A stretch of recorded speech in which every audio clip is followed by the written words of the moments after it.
नमस्कार दोस्तों, मैं हूं दिनेश केवरा। स्वागत है आपका इस कार्यक्रम के अंदर। 10 बजे तो वर्ल्ड व्यू न्यूज़ टाइम का फेवरेट प्रोग्राम।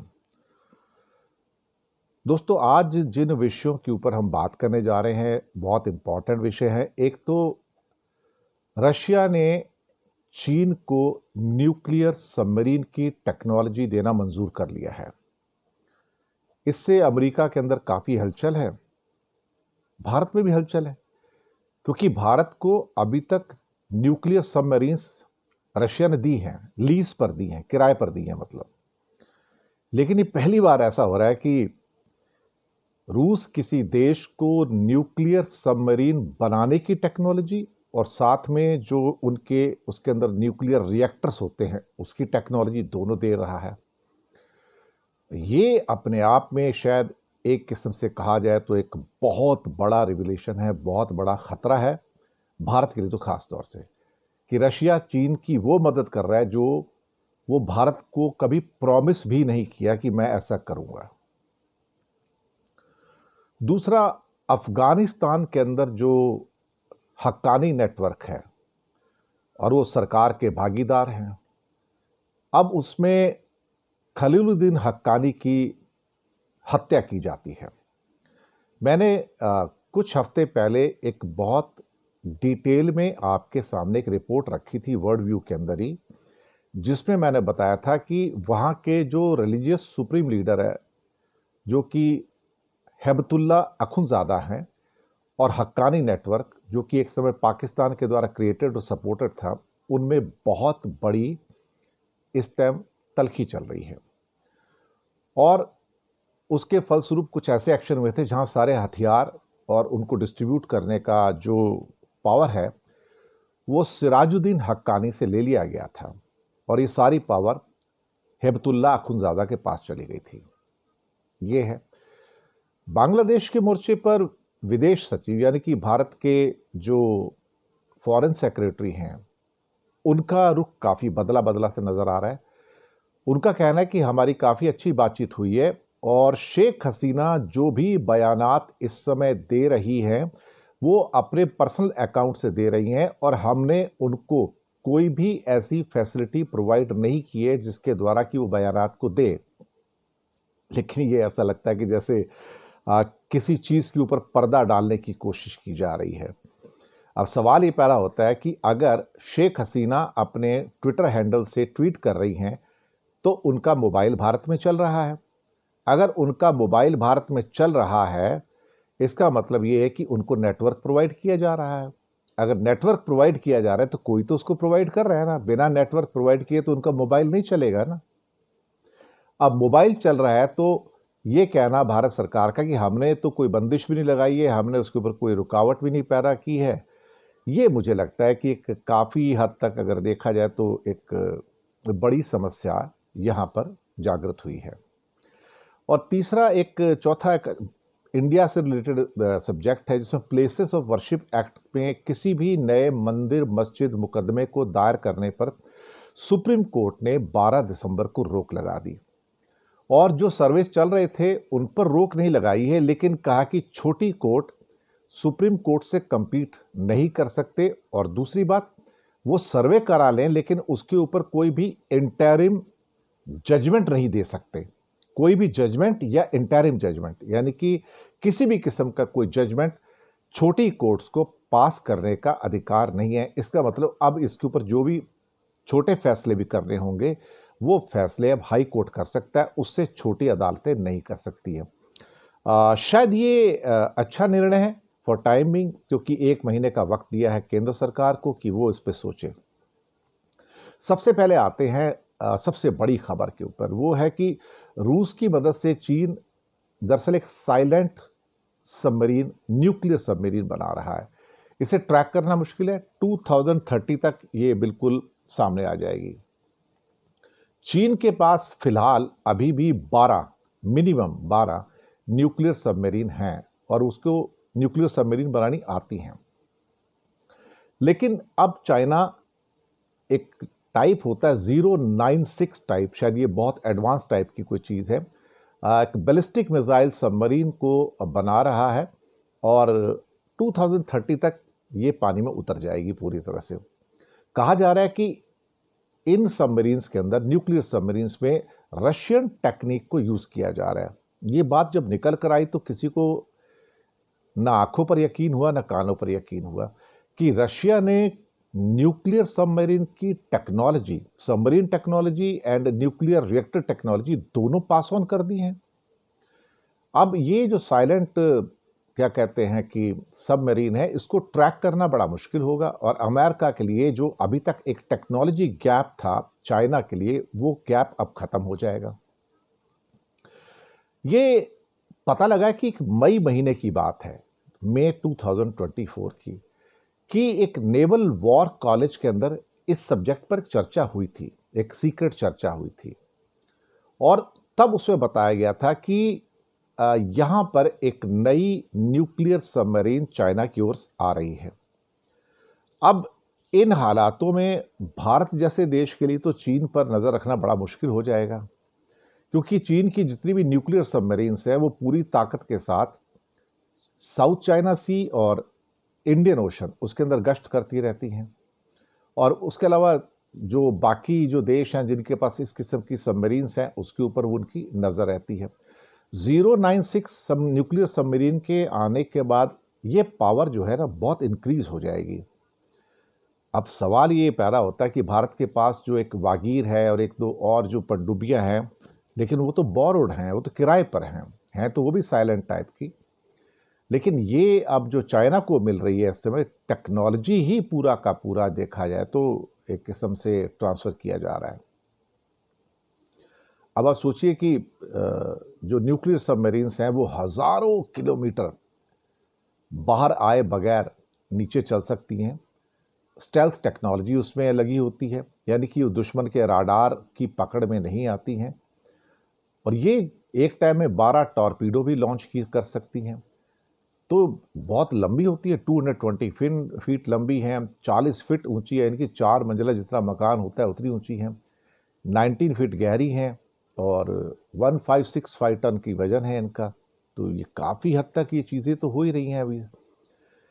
अब ये जब से ये सारा का सारा जो मसला सामने आया है कि न्यूक्लियर सबमरीन्स, वो भी ख़ास तौर से साइलेंट न्यूक्लियर सबमरीन्स का, तब से ये बात काफ़ी हद तक अमेरिका को परेशान कर रहा है कि Russia is sharing submarine technology with China to bridge the gap in underwater capabilities with the United states.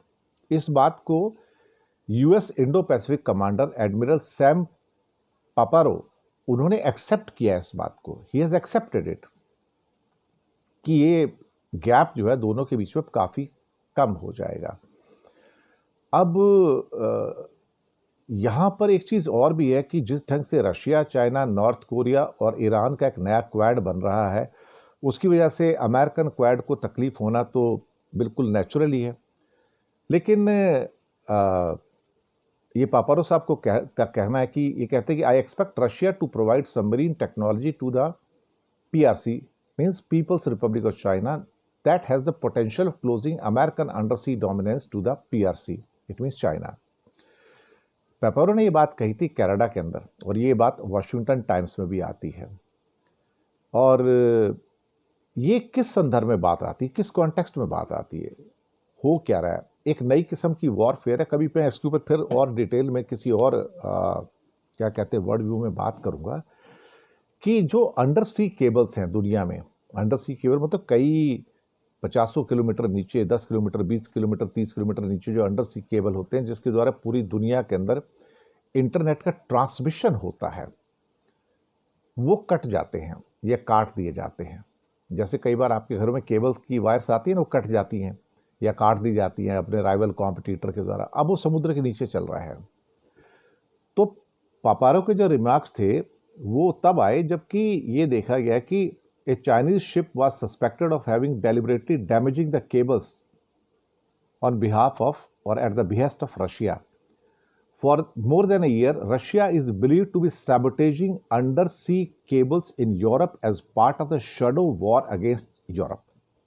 अब आप सोचिए कि किस किस किस्म की लड़ाइयाँ चल रही हैं। ये लड़ाई सिर्फ ज़मीन और आसमान में नहीं है, ये समुद्र के नीचे बिल्कुल उसकी तलहटी के अंदर भी जंग चल रही है कि जहाँ पर जो अंडर सी केबल्स हैं जो पूरी दुनिया को कनेक्ट करते हैं इंटरनेट पे, उनको कट किया जा रहा है, उनको डैमेज किया जा रहा है।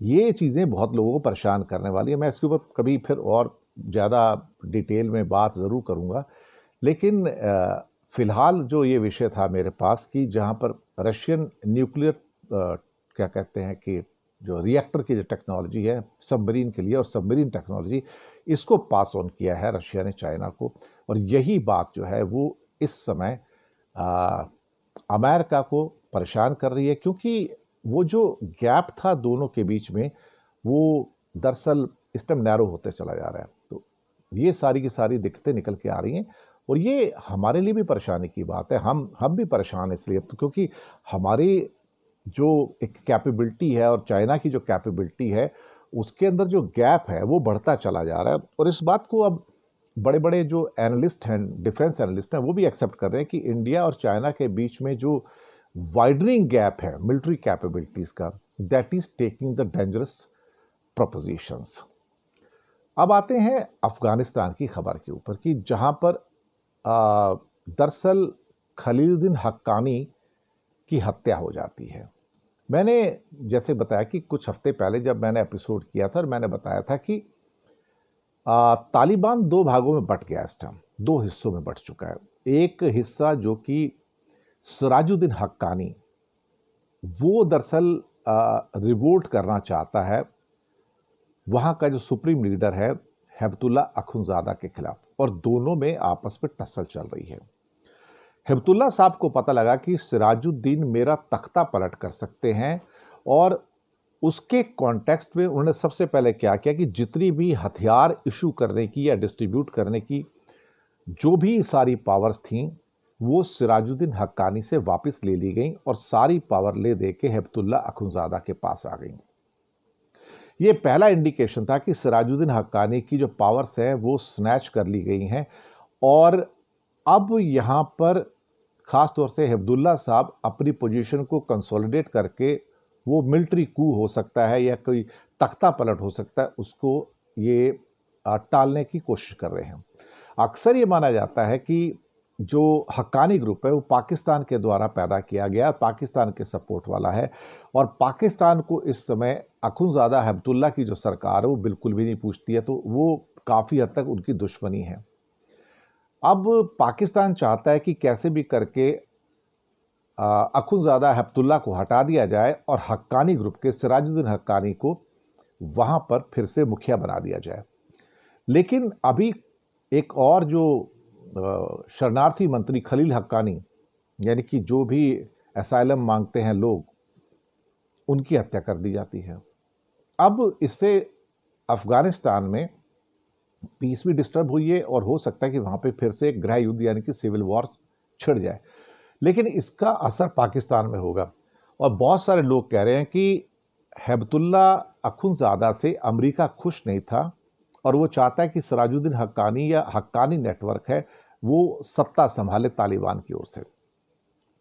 और ये भी कहा जा रहा है कि खलीलुद्दीन हक्कानी जो है बेसिकली वो शायद अमेरिका को रास नहीं आ रहा था। अब समझ में नहीं आता कि हो क्या रहा है, कौन किसके पक्ष में है, क्योंकि अमेरिका ने जो ख़ास तौर से जो सीरिया के मसले में वहाँ पर एचटीएस जो कि हयात तहरीर अल शाम को जो सपोर्ट किया हुआ है, जो वो भी एक अलकायदा का नेटवर्क था वहाँ से निकला हुआ, और यहाँ पे जो हक्कानी नेटवर्क और तालिबान के बीच का जो लड़ाई है वो भी चल रही है। तो कौन किसके पक्ष में कुछ पता नहीं लगता है, लेकिन पाकिस्तान बुरी तरह से उससे प्रभावित है।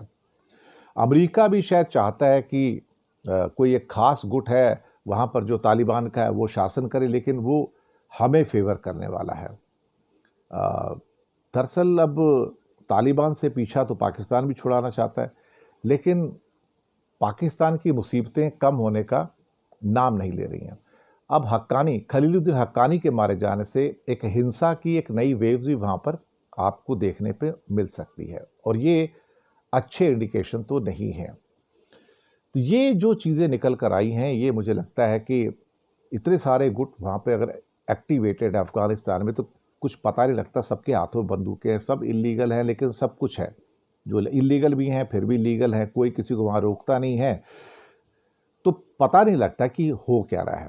अफगानिस्तान में कई गुट तो ऐसे हैं जो पाकिस्तान के लोग उनको काफिर कहते हैं। अब पाकिस्तान की फौज किसको चाहती है ये भी नहीं पता, अमेरिका की फौज किसको चाहती है ये भी नहीं पता। हो सकता है कि इन सब का फायदा अभी जो सुप्रीम लीडर है हैबतुल्ला अखुंज़ादा उनको मिल रहा हो। पर मुझे लगता है कि खलीलुद्दीन हक्कानी के मारे जाने से शायद हक्कानी ग्रुप की जो पावर्स हैं वीक हुई हैं। कुछ लोग कह रहे हैं कि अमेरिका जो है हैबतुल्ला के समर्थन में है और वो हक्कानी ग्रुप जो कि पाकिस्तान सपोर्टेड है उसको ख़त्म करना चाहता है। तो काफ़ी कॉम्प्लेक्सिटीज़ हैं उसके अंदर। देखते हैं क्या होता है और क्या नहीं होता, हमें नज़र बनाए रखनी होगी उसके ऊपर कम से कम। अब इसके साथ ही एक खबर आती है साहब, बांग्लादेश के दौरे से लौटकर आए भारत के फॉरेन सेक्रेटरी विक्रम मिस्री का। अब विक्रम मिस्री का जो स्टेटमेंट आता है वो बहुत सारे लोगों को हैरान कर देने वाला है। यहाँ कर उनका ये कहना है कि हमने तो शेख हसीना को फ़ोन दिया नहीं है, हमने उनको नेटवर्क नहीं दिया है, हमने तो उन्हें कोई परमिशन नहीं दी है कि भाई अल्टीमेटली आप वहाँ की सरकार के खिलाफ बोलिए। और एक बड़ा स्टेटमेंट आता है, बहुत बड़ा स्टेटमेंट, पहली बार इंडिया की फॉरेन मिनिस्ट्री का विक्रम मिस्री कहते हैं कि शेख हसीना बांग्लादेश की इंटरिम गवर्नमेंट को, जो कि मोहम्मद यूनुस साहब की सरकार है, उसको कंडेम करती हैं और हम उस कंडेमनेशन को सपोर्ट नहीं करते हैं। ये पहली बार एक स्टेटमेंट ऐसा आया जहां इंडिया ने कहा कि वो शेख हसीना के स्टेटमेंट्स को सपोर्ट नहीं कर रहे हैं। कहने की कोशिश क्या कर रहे हैं? वो कह रहे हैं कि अगर शेख हसीना कंडेम कर रही हैं मोहम्मद यूनुस की सरकार को, तो हम उस कंडेमनेशन को एक्सेप्ट नहीं करते। ये पहली बार ऐसा लगा कि इंडिया का पलड़ा मोहम्मद यूनुस की ओर झुकता नजर आ रहा है और शेख हसीना के खिलाफ जा रहा है। और ये भी कहा, एक छोटा सा, जब वो पार्लियामेंट में एक खास तौर से ब्रीफिंग कर रहे थे तो उनका ये कहना कि बांग्लादेश और भारत के जो संबंध हैं उनमें थोड़ा सा इरिटेशन है और ये मुद्दा बना हुआ है, लेकिन हमें लगता है कि हम उसको सॉल्व कर सकते हैं। फिर ये कहना कि विक्रम मिस्री का, फॉरेन सेक्रेटरी का, कि बांग्लादेश के साथ भारत के संबंध किसी पॉलिटिकल पार्टी या किसी गवर्नमेंट तक लिमिटेड नहीं है। हमारा जो फोकस है बेसिकली भारत और बांग्लादेश के लोगों पर है। ये पहली बार मैं इतने हफ्तों के अंदर एक नरम दिली देख रहा हूं, शायद सरकार की ओर से इस बात का एक्सेप्टेंस देख रहा हूं कि उनके पास इस सिचुएशन को एक्सेप्ट करने के अलावा अब और कोई रास्ता नहीं बचा है। और अगर उन्होंने इसको और बिगाड़ दिया तो स्थितियां, कंडीशंस हाथ से निकल सकती हैं। और फिर जब से पाकिस्तान पिक्चर में आया बांग्लादेश में, तो इंडिया और ज़्यादा अब सजग हो गया है, उसके अवेयरनेस बढ़ी है। और शायद ये जो विक्रम मिस्री का वहाँ जाना, मुझे लगता है कि भारत के द्वारा ये पहला पॉजिटिव स्टेप है जिसके द्वारा वो बांग्लादेश के साथ अपने रिलेशंस को सुधारना चाहता है। मैंने कुछ दिन पहले कहा भी था इस प्रोग्राम में कि देखिए, आपको अपने किसी मिनिस्टर को या अपने जो फॉरेन सेक्रेटरी के जो लेवल के ऑफिसर्स हैं उनको भेजिए, बातचीत करवाइए, मसला सॉल्व हो जाएगा। आपको आग के अंदर पेट्रोल डालने की ज़रूरत नहीं है यहाँ पर। और इस बार वही हुआ है कि जब फॉरेन सेक्रेटरी गए हैं तो मालदीव्स के साथ भी जो मसला सॉल्व हुआ था वो भी फॉरेन सेक्रेटरीज के द्वारा हुआ था। मैं हमेशा से कहता हूँ कि आईएफएस के जो ऑफिसर हैं, इंडियन फॉरेन सर्विस के जो ऑफिसर्स हैं, वो काबिल ऑफिसर्स हैं और आप उनकी जो टैलेंट है, उनका जो ब्रेन है, उसको यूज़ कीजिए। उनकी जो कूटनीति है, डिप्लोमेसी है, उसको यूज़ कीजिए। They are trained for that one. तो चीज़ें सुलझ सकती हैं और अभी भी इतना कुछ नहीं बिगड़ गया कि ना सुलझ सके। अल्टीमेटली टॉकिंग टेबल के ऊपर आकर लोग नरम तो पड़ते ही है ना, और क्यों नहीं। और फिर ये कहना फॉरेन सेक्रेटरी का आके कि शेख हसीना के जो भी स्टेटमेंट आ रहे हैं वो उनकी अपनी प्राइवेट कम्युनिकेशन डिवाइस से इस्तेमाल कर रही थी। ये कम्युनिकेशन डिवाइस क्या है? मोबाइल तो है। और भारत सरकार ने, गवर्नमेंट ऑफ इंडिया ने उनकी कोई मदद नहीं की। हम शेख हसीना को इस मामले में किसी भी किस्म की कोई मदद ना तो कर रहे थे, ना कर रहे हैं, ना हम कोई मदद शेख हसीना की करेंगे। ये बिल्कुल क्लियर कट उन्होंने कहा है। तो शायद ये पहली बार एक पॉजिटिव स्टेप आया है। और लेकिन ये पॉजिटिव स्टेप तब ज़्यादा आएगा जब भारत सरकार भारत की मीडिया से भी कहे कि वो जहर उगलना बंद करे, क्योंकि बांग्लादेश के लोगों के साथ हमारी कोई दुश्मनी नहीं है भाई। पीपल टू पीपल कभी दुश्मनी नहीं होती, हमारी उनसे दोस्ती है। लोग यहाँ आते हैं, इलाज कराते हैं, पढ़ाई करते हैं, यहाँ के लोग वहाँ जाते हैं, पढ़ाई करते हैं, आपस में आपके बिजनेस रिलेशंस हैं और बहुत सारे रिलेशंस हैं, और बांग्लादेश कोई दुश्मन थोड़ी है। तो बातचीत के द्वारा मसला सॉल्व किया जा सकता है। आते हैं अब आखिरी मुद्दे के ऊपर, और वो आखिरी मुद्दा है, वो मुद्दा है प्लेसेस ऑफ वर्शिप एक्ट का। यानी कि प्लेसेस ऑफ वर्शिप एक्ट का मतलब ये हुआ कि सुप्रीम कोर्ट के अंदर 12 दिसंबर को सुनवाई थी, और सुप्रीम कोर्ट ने दरअसल रोक लगा दी है। किसके ऊपर रोक लगा दी है? वो सारे के सारे जो केसेस छोटे छोटे कोई मजिस्ट्रेट या जज जरा सा किसी क्या कहते हैं कि मस्जिद के नीचे कहीं मंदिर है, उसकी खुदाई कर लो, उसका सर्वे कर लो, तुरंत उसकी परमिशन मिल जाती थी। संजीव खन्ना साहब ने उस पर रोक लगा दी है कि आज के बाद आप कोई भी सर्वे का आदेश नहीं देंगे, कोई नया केस आप दाखिल भी नहीं कर सकते हैं। और जितने केस अब तक दाखिल हुए हैं, 10 केसेस हैं, उस पर भी ये कह दिया कि आप सर्वे वगैरह कर रहे हैं, चलो ठीक है, मैं उसको नहीं रोकता हूं। और केंद्र सरकार से 1 महीने में जवाब मांगा है, लेकिन आप किसी भी सर्वे के बाद कोई जजमेंट नहीं दे सकते हैं। मुझे लगता है कि ये सबसे इम्पॉर्टेंट डिसीजन है। और अगर इसके ऊपर इसी किस्म का डिसीजन आता है कि ये कोई भी सर्वे नहीं किया जाएगा, कोई भी जजमेंट नहीं दिया जाएगा, और 1947 में जो भी हमारे प्लेसेस वर्शिप एक्ट की जो स्थिति थी, यानी कि जो कैरेक्टर था किसी भी रिलीजियस प्लेस का, उसको मेंटेन किया जाएगा, तो आप यकीन मानिए ये एक बहुत बड़ा स्टेप होगा। और संजीव खन्ना साहब भारत की न्यायपालिका की जो प्रतिष्ठा है उसको वापस लाने में कामयाब होंगे। ये जो खासतौर से 3 इसके अंदर जो न्यायमूर्ति थे, जो जस्टिस थे, संजीव खन्ना साहब जो चीफ जस्टिस ऑफ इंडिया हैं, साथ में जस्टिस संजय कुमार हैं और जस्टिस के.वी. विश्वनाथन हैं, वो इसकी सुनवाई कर रहे हैं। और इसको पूरे के पूरे प्लेसेस वर्शिप एक्ट को ही चैलेंज किया गया है। इसमें सुब्रमण्यम स्वामी भी है, विष्णु जैन गुप्ता भी हैं, और ना जाने कितने लोग हैं। लेकिन आज जो बंदिशें लगाई गई हैं वो काफ़ी महत्वपूर्ण है कि आप अब कोई भी नया मुकदमा दायर नहीं कर सकते। इन 10 मुकदमों के अंदर आप कोई फैसला नहीं दे सकते कोई भी। और केंद्र सरकार 1 महीने के अंदर, 30 दिन के अंदर अपना जवाब फाइल करे और हमें पता लगे कि आप क्या कर रहे हैं। ये बहुत ज़रूरी था। और जिस ढंग से एक के बाद एक कुकुरमुत्तों की तरह सारे के सारे केसेस निकल कर आ रहे हैं, इससे पता लगता है कि वेस्टेड इंटरेस्ट है और देश में हिंदू मुस्लिम कराने का पूरा एक बड़ा एजेंडा चल रहा है। और मुझे लगता है कि इस पर अगर रोक लगी है, फिलहाल तो 1 महीने की रोक है और नया मुकदमा तो कोई आ नहीं सकता खैर अब, लेकिन अंतरिम आदेश पर यानी कि जजमेंट पे रोक लगा दी है छोटी अदालतों पे। हाई कोर्ट पर तो नहीं रोक रहेगी, हाई कोर्ट के ऊपर रोक नहीं रहेगी, लेकिन छोटी अदालतों पे जजमेंट की रोक लगा दी है। ये बहुत महत्वपूर्ण है, बहुत इम्पॉर्टेंट है। और साथ में एक बात उन्होंने जो कही है कि जो छोटी अदालतें हैं वो सुप्रीम कोर्ट से compete करने की कोशिश ना करें। मुझे लगता है कि ये एक बहुत महत्वपूर्ण टिप्पणी है उनकी, बहुत ही इंपॉर्टेंट टिप्पणी है। इसको मैंने पहले कभी इस टाइप की टिप्पणी सुप्रीम कोर्ट के द्वारा आते देखी नहीं, कि जो स्मॉलर कोर्ट्स हैं they shall not try to compete with the Supreme Court. That is extremely important. और ये मैसेज आज चला गया होगा सारी लोअर कोर्ट्स पर। तो मुझे लगता है कि हमें कम से कम आज के इस फैसले का तो स्वागत करना चाहिए, क्योंकि ये फैसला काफ़ी महत्वपूर्ण फैसला है और कई मायनों के अंदर ही महत्वपूर्ण फैसला है। क्योंकि अगर इसके ऊपर रोक लगती है और रोक लगने के बाद फिर कोई स्मॉलर जो कोर्ट्स हैं कोई जजमेंट भी नहीं दे सकते हैं, तो ये शायद अपने आप में शायद हो सकता है संजीव खन्ना साहब को एक अच्छा जजमेंट देकर जाएं इस देश के लिए। नहीं तो फिर वही ढाक के 3 पात की होप तो होती है और उसके बाद तो उम्मीदों के ऊपर फिर पानी फिर जाता है।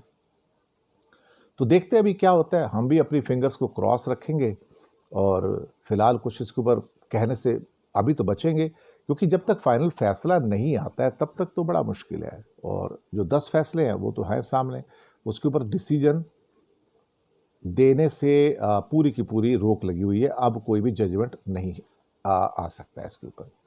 तो दोस्तों, ये थी हमारी आज की वर्ल्ड व्यू के अंदर पेशकश आपके लिए। और बहुत सारे हमारे जो व्यूअर्स जो हमारे साथ जुड़ रहे हैं, क्योंकि ये प्रोग्राम्स कुछ दिनों के लिए रिकॉर्डेड फॉर्म के अंदर चल रहा है, क्योंकि I am out of city.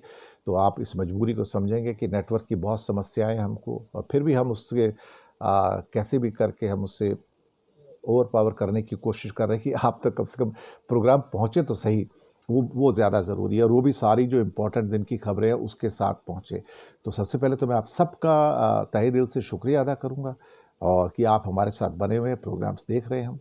और हमारे चैनल को सब्सक्राइब करते रहिएगा, हमारी हिम्मत बढ़ाइएगा, ताकि जो सच है वो रोज़ आपके सामने आए। तो मैं बहुत बहुत आपका शुक्रिया अदा करता हूँ, और फिर अगले अंक में आपसे बहुत जल्दी मुलाकात होगी।